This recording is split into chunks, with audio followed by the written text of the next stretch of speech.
You have to use your nails, baby. Run your nails through his spine. And trust me, that will send bolts, thunderbolts of shiver all over his body. You don't want to play rough close to those delicate parts, okay?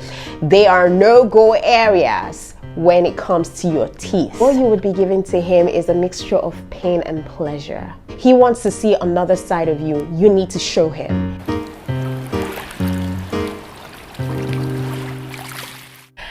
Hey guys, welcome to my channel. My name is Jane Lawrence and I am the girl that comes with a lot of juicy content. On today's episode, I will be teaching you how to roughen it up in the bedroom with your man. Now, this week I know that I've been hammering on kinky, passion, and of course kinky lovemaking can be very, cerebral by way of, talking dirty or introducing reward and punishment. But there is also a physical and almost caveman-like aspect to it that is really enjoyable as well. All right, I'm talking about getting rough with your man in bed. But without waste of time, this is how you go on being rough with him in bed. All right, number one, you have to use your nails, baby. You have to use your nails. Now, the easiest way to get more physical with your man is to use your nails. So if you are in a position like missionary, you can easily scratch his back. You could scratch his shoulders. You could just maybe scratch his neck or something like that, all right? You could scratch his arms as well. And also you could try reaching his lower back, grabbing his butt cheeks, okay? And then just scratching through it while he's thrusting away. You could even run your nails through his spine.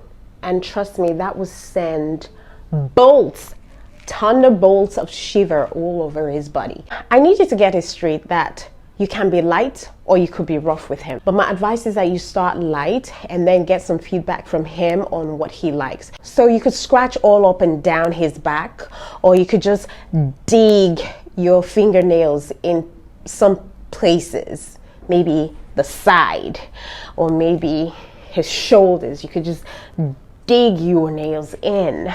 Now, the next thing that you could do is gently using your teeth. The emphasis is on gently, all right? You don't want to really hurt him in the first place. So you can easily give your man a hickey while you're kissing his neck or anywhere else in his body. Hickey is, tiny bite marks on his neck or any part of his body. Depending on the intimate position that you both are in, you could gently bite and suck on any part of his body, but just make sure to avoid his joystick or his testicles or his balls, because those are very sensitive parts of him. You don't want to play rough close to those delicate parts, okay?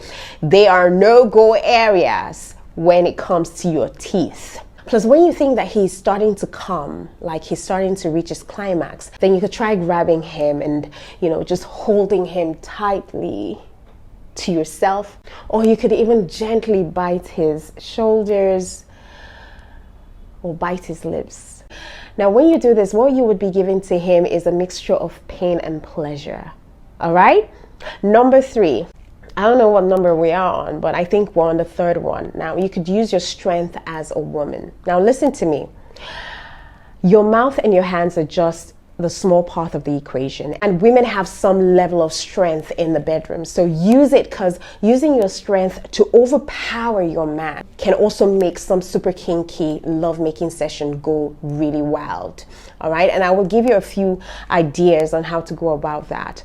Now, when you want your man to change position, you could try taking control by changing your man's position all by yourself with a little bit of force so that he feels your strength.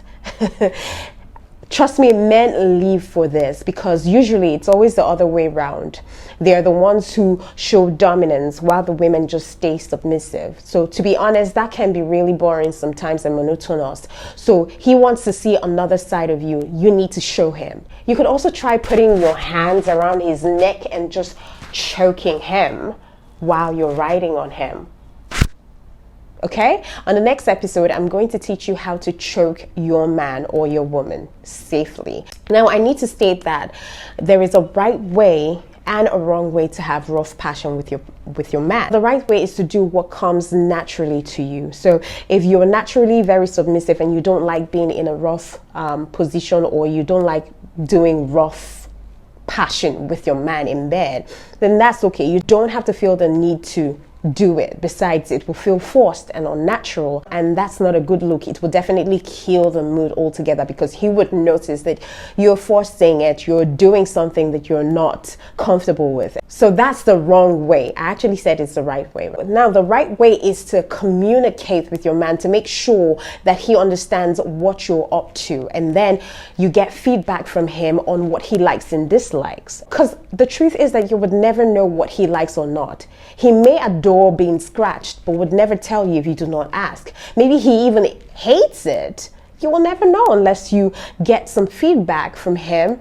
So communicating beforehand is always going to be the right choice here. Number 4 way for you to rough it up in the bedroom is, try hair pulling. Because pulling his hair, or him pulling your hair, can fall under the category of roughening him up or roughening her up. But then again, it can also lead to some intense pleasure and invariably steamy love-making session. Keep in mind that hair pulling can be very pleasurable, it can be kinky and very erotic, but yet again, plainly very painful if you do not know how to do it, okay?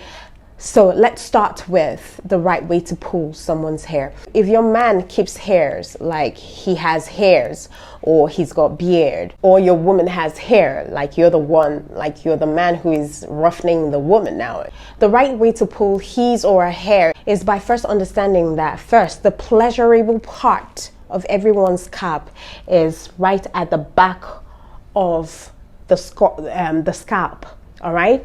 The back of the scalp. That's the pleasurable point for everyone. So I'm basically talking about the opposite side of the face, all right? Here. That's the pleasurable place to pull. Now, number 2, you could start working the back of his head with your 4 fingers from the base, from the neck here. You can start walking up gradually, or you could, if he has a lot of hair, you could just pull through, rub your hands through the hair and then grab. Now, this is where you have to have had your nails fixed and, long, a little bit long, right? Because when you scratch through his neck, right, what happens for some people, okay, for someone like me, what happens is that you give me braingasm. Braingasm is that tingling sensation that you have around your head, especially when you're watching ASMR videos, that tingling sensation that you have around your head that feels as if your brain is squeezing in. That's the sensation you give to some men or some people. Then number 3, now when you reach the top of his hair, you could try grabbing his hair with some gentle force. Now, you're not trying to pull out his hair from his scalp, all right? You're just trying to gently, but equally, you shouldn't be so gentle, so much so that he doesn't even feel it. Number 4, you could start pulling downwards, then gradually slipping your fingers out of his hair. You could repeat as much as you like and try to mix things up by using, your other hands or even both of your hands together. It can bring much more tingling sensation to him. Number 6, now the easiest way for you to practice this is on yourself. Figure out what you like and then try it on your man. Anyways, I need you to know that pulling his hair on any other place apart from his head is going to be very painful and not pleasurable. So understand that. Now, if he doesn't have a lot of hair, or he has shaved head, or if his head is shaven already, he's bald, then you could just focus on, lightly scratching his head, just lightly scratching his head with your nails. Girls, go make your nails. Go make your nails. Now, the 5th way for you to, roughen your man in a bedroom is wrestling with him. Okay? Now, wrestling may sound sort of silly, but it's the perfect prelude to some kinkiness. So think of it like play fighting and flirting mixed together. There is something incredibly hot about trying to pin your man down and desperately making him trying to submit to you before he overturns and overpowers you and gains an upper hand against you, taking whatever he wants or desires at that moment. And the easiest way for you to start wrestling with your man is to wait until you both are in bed. Then you could try tickling him when he says something silly, and you would see that he would naturally try to stop you. That's your chance to start play fighting. And as soon as you do so, make sure that you kiss him to make him know that you're onto something nasty, you're onto something really naughty, okay? And as always, I'm going to tell you ways that you could wrestle with your man. You could try pinning him on his back with you straddling him. You could try pinning his arms over his head. You could try twisting his arms behind his back, but you have to do that gently. And after trying successfully in bed a few times, you could start to do it maybe in the bathroom, or maybe in the living room, or even outside if that's your thing. But remember that the aim of the game here is to have fun while getting physical, all right, with him, right? While getting physical with your man, because you don't want to be serious. It doesn't even make sense when you're serious and you're play fighting. So it's all about having fun at the end of the day. I hope you understand this and it makes a lot of sense to you. Okay, until my next episode, keep having a swell life. Mwah.